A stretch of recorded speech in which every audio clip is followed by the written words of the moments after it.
Halo Sobat Kompas TV, gimana kabarnya? Ketemu lagi sama Abel di 3 berita terpopuler untuk hari ini. Tapi sebelumnya jangan lupa subscribe dulu channel Kompas TV. Nah Sobat Kompas TV, berita pertama ini datang dari wilayah Provinsi Jawa Timur, tepatnya di kota Surabaya. Tahu nggak, kalau kemarin itu sempat rame banget nih, diomongin sama orang-orang ya kan, menjadi polemik di tengah masyarakat karena ada 2 mobil combat PCR yang ternyata dibawa keluar dari wilayah Surabaya.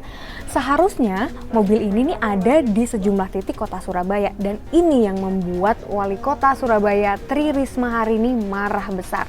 Namun sudah diklarifikasi oleh tim gugus tugas COVID-19 Jawa Timur bahwa masalah ini adalah miskomunikasi saja. Berikut beritanya.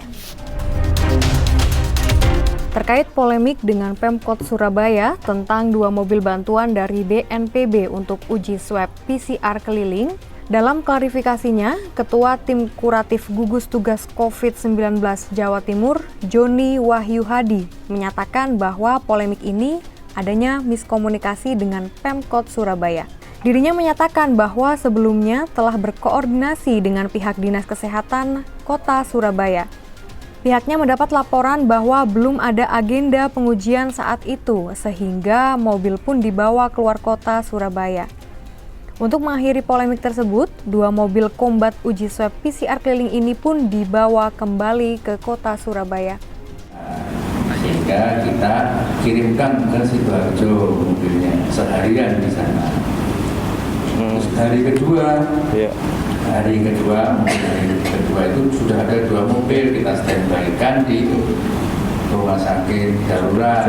Yang jawab kepala. Sebelumnya sore kita diskusi di mana ini besok bekerja mobil ini, banyak sekali yang minta, dan kita tahu Tulungagung dan Lamongan sasarannya cukup banyak. Nah, Bu Feni menugaskan stafnya, namanya Bu Feni Bandara, menugaskan stafnya, tapi Bu Feni tidak menyampaikan hari ini acaranya Surabaya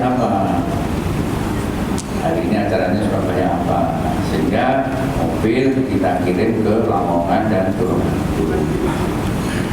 Di tengah jalan ternyata pagi-pagi beliau telepon ke saya, dia minta mobil dua-duanya di Surabaya.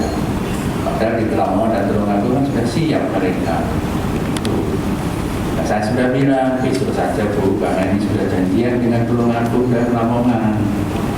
Saya ngomongnya datar-datar gini aja, besok kita acarakan lagi, besok pagi maksudnya. Dan besok pagi tadi sudah diskusi lagi dengan Bu Deni, dengan Pak Kapolres. Besok akan direncanakan dua-duanya di Surabaya. Di Rumah Sakit Suwandi 100 rencananya, di Rumah Sakit Usaha Utama 100, kemudian di Kampung Tangguh, kemudian di Rumah Sakit Darurat. Karena memang untuk menyelesaikan itu, ini baru rencana untuk besok. Tapi 1 mobil ini belum pulang, di Lamongan banyak itu, jadi mobilnya belum pulang. Jadi begitu berat memang tugas mereka. Saya sudah rundingan dengan yang punya memang kapasitasnya bisa 600 1 mobil, tapi ternyata kami amati dengan swab mereka itu, mereka kalau dipaksa 600 capai betul tugasnya. Jadi ternyata dalam 3 jam itu selesai 25. Jadi kita juga harus melihat kemampuan petugasnya. Jadi begitu sebetulnya. Mungkin ada miss tadinya.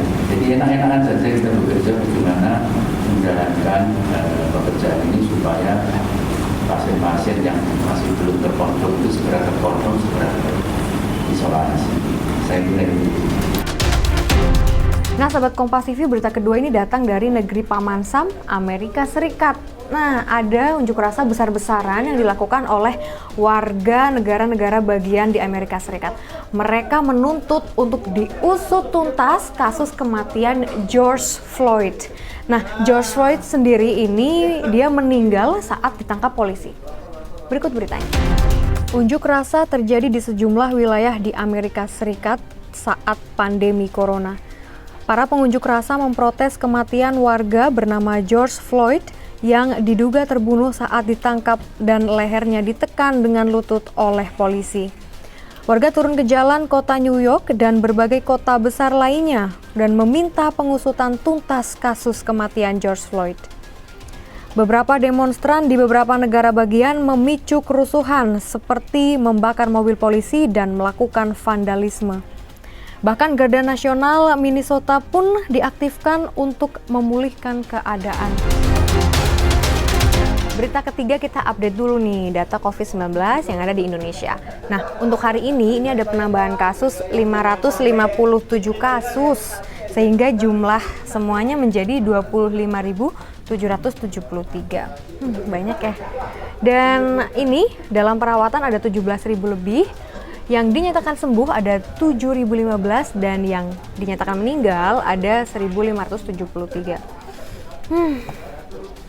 Kalau kita lihat ini dari beberapa provinsi yang masih paling banyak kasusnya adalah di DKI Jakarta. Dan kasus terbesar kedua ini ada di Jawa Timur, lalu setelah itu ada Jawa Barat, Sulawesi Selatan, Jawa Tengah, Sumatera Selatan, dan juga Kalimantan Selatan. Semoga kita bisa lebih aware ya dengan adanya kasus ini agar kita semua juga bisa tetap sehat begitu. Kalau kita lihat ya, memang datanya masih sangat fluktuatif, sehingga masih naik turun begitu. Namun kalau kita lihat untuk hari ini sebenarnya ada angin segar untuk kita semua, karena yang dinyatakan sembuh ini datanya sangat naik, ada 523 yang dinyatakan sembuh. Namun meskipun begitu kita harus tetap nih untuk mematuhi protokol kesehatan yang memang sudah ditetapkan oleh pemerintah dan juga WHO. Itu dia 3 berita terpopuler untuk hari ini. Jangan lupa like, comment, and share. Kita ketemu lagi besok. Saya Abel. Dadah!